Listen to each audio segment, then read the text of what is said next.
Alright, this is a standing burial. Instead of the typical 3x8 feet plot, you can save a ton of space by burying the body upright.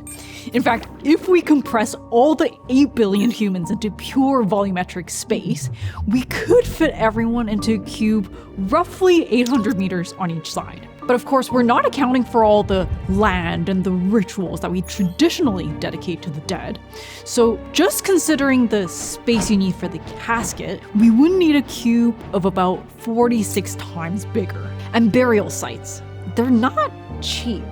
In urban areas, they can go up to 6 figures. And if they're remote, they might be cheaper, but there's the invisible costs of the time and the energy and the guilt of not visiting more. Cremation might seem like the solution, but it's actually pretty controversial because it leaves a huge carbon footprint, about 400 kilos of CO2 per body, which equals to a 500-mile road trip.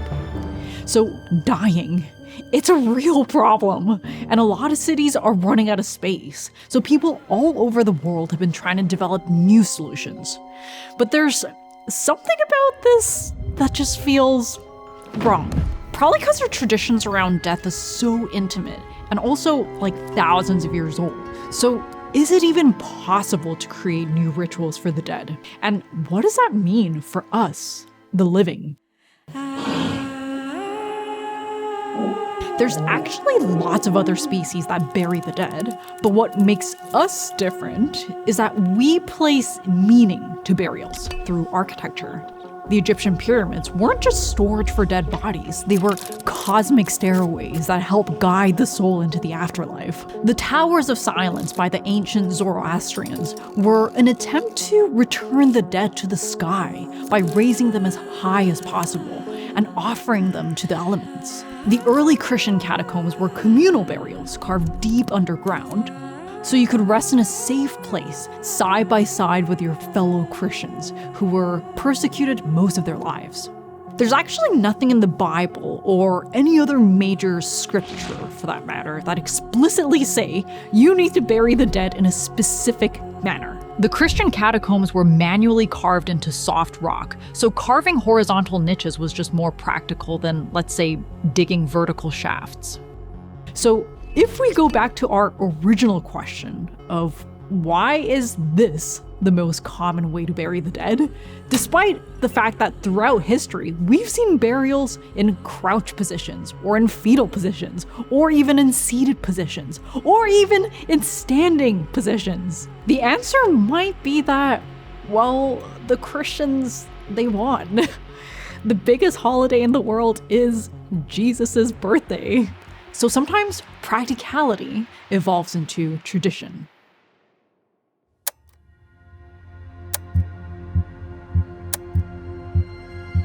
These photos of these hyper-dense graveyards in Hong Kong, it tells a story of extreme land scarcity, where the living and the dead, they both fight for space. For a city with 7.5 million people living on this tiny footprint, finding a burial plot can be a real battle. Plots in private cemeteries can go up to 280,000 Hong Kong dollars, which is insanely expensive compared to some of the other cities. Public cemeteries are cheaper, but they're mostly fully occupied. What's available is temporary plots, which are leased for about 6 years, but after that, the bodies have to be dug up so that the plots can be reused. Zapquat is a very old profession that literally means picking up bones. There's this Chinese belief that bones carry the essence of the dead. So back in the days, the Zapquats would dig up the bones after it's been buried for a while and send it back to the family so that the families could return it back to their ancestral graves in their hometowns.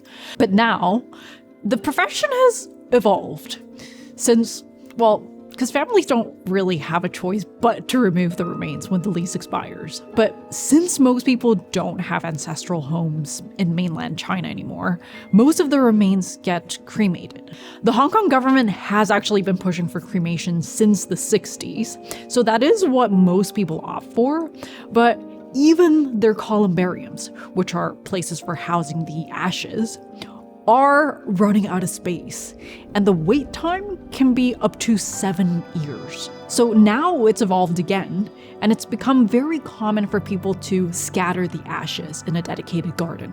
There's actually a field of study focused on how death and burial practices shape and are shaped by the environment. It's called necrogeography.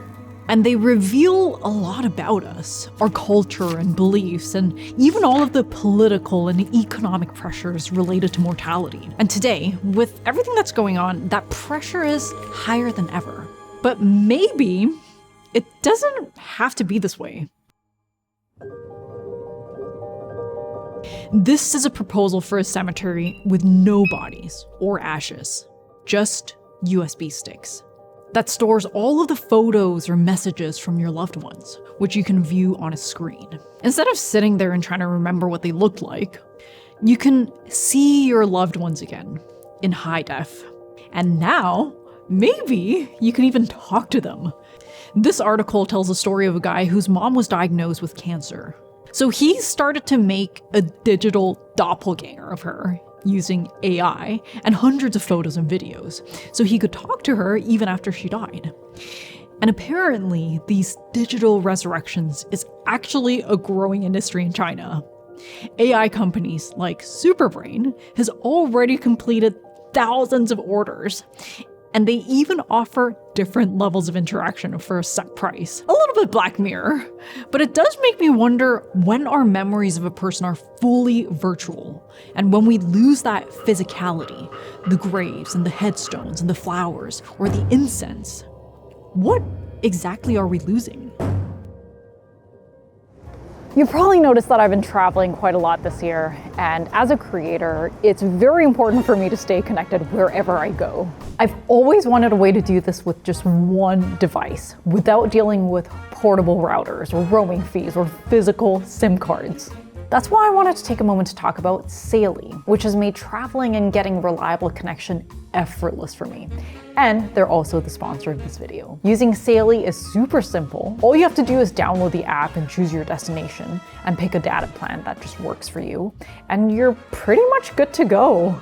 If you use the code DAMILEE, you can get a 15% discount off all the eSIM data plans. This means you can enjoy high-speed data without waiting for Wi-Fi or a physical SIM card. And it works in 190 countries. If you're planning a trip abroad, you should definitely check out Cemeteries. Check the link in the description to get your 15% discount. Now, let's get back to the video. Necromaterials. It's a term that describes physical objects or places that can come in all shapes or forms that anchor our memories of the dead. These things, they're real, they're here, and you can touch it. So they help us make sense of something as abstract as death. And they also help us with this process of grieving. The problem is, these objects and spaces can sometimes be a bit of a nuisance, and they can really clash with modern ways of living. For example, this is a Buddhist altar called Butsudan. And in Japan, a lot of families keep this in their home so you can give daily offerings to deceased family members. But most people living in cities live in tiny apartments, especially in places like Tokyo. So imagine inheriting one of these, and it takes up over half of your living room. You can't really throw it out or replace it with a smaller one, because that's your grandma in there.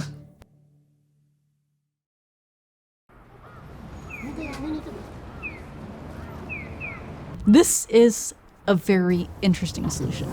It's a columbarium in Tokyo with over 2,000 glass Buddhas that sit on top of the ashes of the dead. It's a part of a Buddhist temple with a traditional cemetery, but they created this dedicated space in order to meet the growing demand.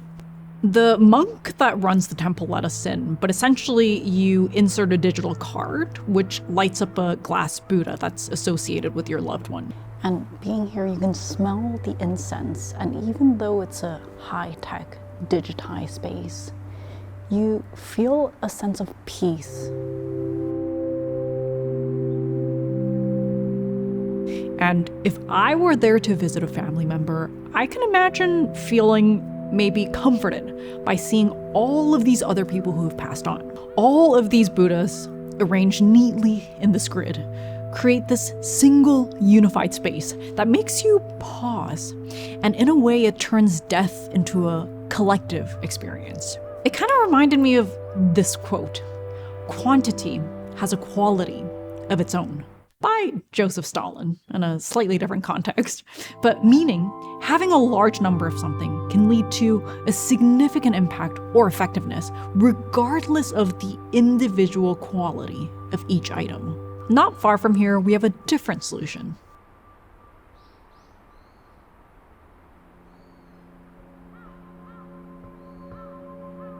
This is a Buddhist temple in one of the busiest areas of Tokyo, about a 3-minute walk from Shinjuku Station. It's based on this premise that visiting graves should not be a special event, that it should be a part of our everyday lives. And it's different from your typical Buddhist temple because it's organized vertically. So despite having all of these functions, the actual footprint of the building is quite compact. It can hold thousands of urns, and when you visit, they have this mechanized system that can pick up the urn where your family member stored and bring it to this designated mourning spot. It's a top secret Toyota design, but you can see how it works here. In Brazil, we have an extreme version of this. It's a 14-story tower. It's actually the tallest cemetery in the world, where we have the full range of body storage, from cremated remains to preserved bodies. But it also has a cafe and a garden with a toucan breeding program. So you can meet up with a friend and visit your grandma's grave and maybe see some exotic wildlife. It's actually very much like the sharing economy that we see with co-working spaces, where you combine the spaces and stack the programs, and in return, you can get these luxurious shared spaces.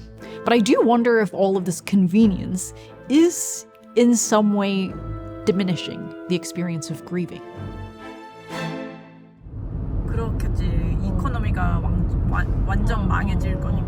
I remember when I visited my dad's resting place. He passed away a little while ago, and it's in this remote location in Korea. It's about an hour drive from Seoul. So it was a very long drive, and it felt longer because, well, I was sad. But when I got out of the car, I just remember feeling this big breeze. And then there was silence. And then there was the sound of the trees. And then there was this cute, fluffy cat just rolling around in the sun. And I could feel this place had a spirit. One of the things that I feel a lot, and I'm pretty sure a lot of people feel like this too, is guilt. Because you didn't do enough. And there's nothing you can really do, because death is forever. But when I got into the building, I just felt relief. And it was really beautiful space. It was tall and it was full of daylight. And I just remember feeling glad that he was in this place. And I think good architecture can do that. It can bring you comfort. And the ritual of going there, like I have to make a conscious effort and take time out of my life, to me that feels kind of sacred. And I think it's because this place itself has meaning, not just for me, but for the hundreds of other people who come here to remember the person that they've lost. According to the terror management theory, death is so terrifying and essentially unknowable, and our life is so temporary, that's why we tie ourselves to something a little bit more permanent.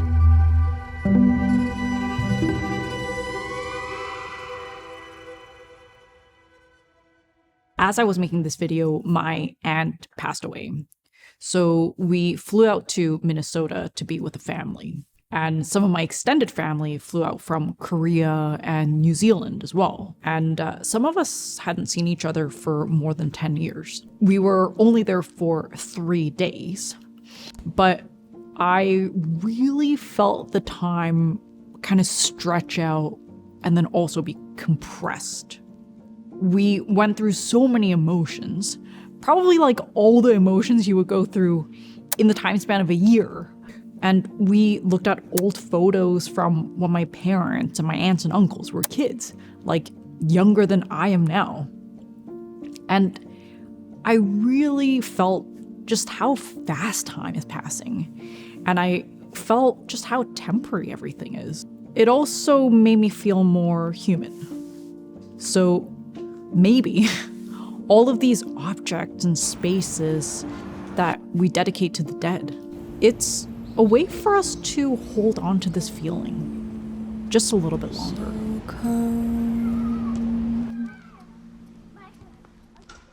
So what do you guys think? Do you guys think about death? Let me know in the comments.